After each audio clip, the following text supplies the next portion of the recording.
All right, so let's talk about being nice to women versus being an asshole.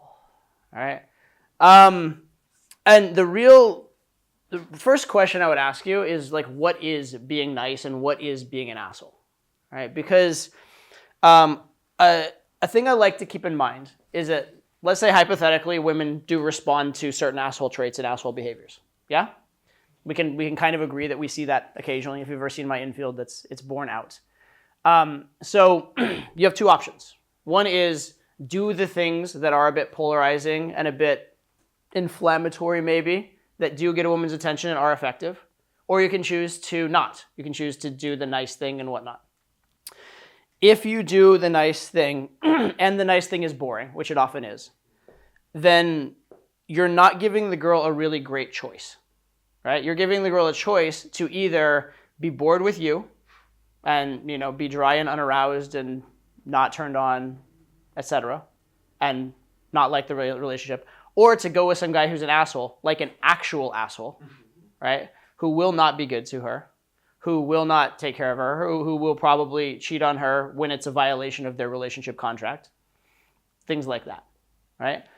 And so, in a way, you have to think that being an asshole a little bit, or having some negativity in the interaction, which makes it real, which makes it meaningful, is actually a nice thing to do, right? It is actually good for the girl. It is good for her experience. It is actually being a good person to her, okay? Because again, what is the choice?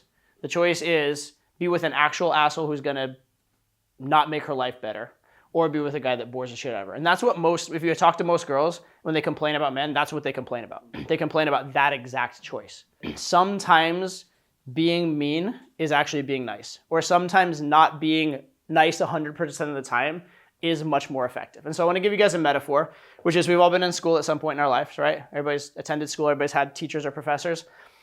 Let's say you have two professors. One professor, it's an easy A. Everybody attends his class and just gets an A, right? You go to that class, you show up half the time, do some of your homework, you leave with your A. How do you feel about that experience? Are you proud of yourself for that A? Or are you just like, did it? Who's proud of themselves? Not so much. Now let's say you have a professor who is known as the absolute top of his field, like absolute expert, but he is an absolute bastard when it comes to grading. Like he fails a third of his class, right? And like getting an A from him is like you should frame it on the wall like you won a Nobel Prize, right? Like it's hard to get an A from this guy. And let's say you go take that guy's class and you work your ass off. And you're up late night studying, you're writing and rewriting your papers. You really, everything you turn in for that class is the absolute best work you could make it. Like you are like, this was a fucking good paper. And you come out of that class and you get a B+.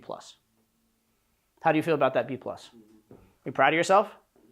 Right? But you didn't get an A. Right? But that B+ is much more meaningful to you than the easy A you didn't have to work for. Right? It actually has some significance. Right? It's the same thing. If you walk up to a girl and from the first moment you're full of compliments and you're very positive and she knows she can have you and she's completely validated, it doesn't mean that much. But if you go up and you devalidate the girl a little bit, there's a little bit of tension over whether she can have you. When she says something stupid, you call her out on it. And she knows that you're actually genuinely there, genuinely evaluating her, genuinely comparing to other options you have. And then at the end of the night, you choose to go home with her. How does she feel about that versus going home with that guy that just showered her with compliments and she knew from moment one that she could have him, right? It's that same kind of a thing, okay? So you have to understand that in a weird way, being mean a little bit was far nicer. It gave her a much better experience. The way I think about it in a way is that once you show that you're willing to disapprove, your approval is like 3 times as powerful, right? So let's say you go in and you give 2 units of approval. I'm just making up units that don't exist. You give 2 approval units, and that's the entirety of your conversation. Well, now you gave her 2, a score of 2. If you give 1 disapproval unit and those 2 approval units, well, maybe now those approval units are worth twice as much, and now the total score is -1 + 4. It's a net positive of 3, right? The total positive you've given to her is more, Does that make sense? And that's the way I want you to think about it. Because if your approval is too easy, it is effectively meaningless. A story from many, many years ago, me and another guy I was working with as a dating coach, we kind of ran programs together. He had a friend who was what you call a quote unquote natural. There's this kid from his school who slept with all the girls in college. And at the time, we were in New York. The guy was dating multiple models, the friend of my other coach. And we brought him out on a program with us because just he was in town and it was fun, and also we wanted to see what his game looked like. And we had a kind of a down moment. We sent him to go do an approach of probably the two hottest girls in the place. And so we send him over. He's talking very quickly. The hottest one's like fixing her hair, preening, like giggling, like it looks super, super on, super, super good. We're sitting here like, man, why the fuck didn't we go talk to them? Why did we send him? And we're just like, very impressed with how his game looked. And then, we were busy teaching the students, doing various things. We look back occasionally. And then at some point, we look over and he's not there, and he has come back to us. And we're like, why are you here? Like, why are you not with that girl that clearly likes you, who's like the hottest? Right? And he goes, she was lame. Right? She was lame. The girl was fucking hot. And we're like, you idiot, go back there and get her number at least. Right? And he did that and whatever. But the fact that he could, with a girl that was literally the hottest one in the bar, she'd be like, yeah, she was lame, I don't care. Right? The fact he was willing to dismiss says and does a lot. The fact that he could hold that standard. If you go to a movie, do you want to see a movie where everybody smiles at each other and is nice to each other and polite and cordial for 2 hours? Does that sound like a good movie? Does that sound like, if you were to read like the plot for a movie and you're an actor, you'd be like, I want to act in that movie. That's going to be a career maker? Absolutely not, right? How about there's going to be some really fucking witty people like at each other's throats all movie long. There's going to be a bunch of explosions. The world's going to be in jeopardy at some point. And in the end, the guy's going to get the girl who's really hot. How do you feel about that movie? Sounds like a good movie, right? But you need the tension and the negativity to make the movie good. If it's positive the whole way, it's no fun. It's not interesting, okay?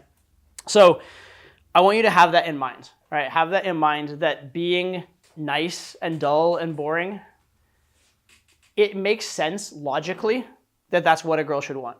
If girls were truly rational creatures, and here's the key part, truly rational creatures who evolved in the 21st century, that would make sense. But they're not. Number one, they're pseudo-rational. They have a lot of emotional impulses that cause them to act in kind of a rational way overall. And they evolved thousands to millions of years ago. All right? And so they're not what kind of logically makes sense to you they should be to survive in the current world. Right? And you need to understand women for what they are. Understand women for what they are and love them for what they are.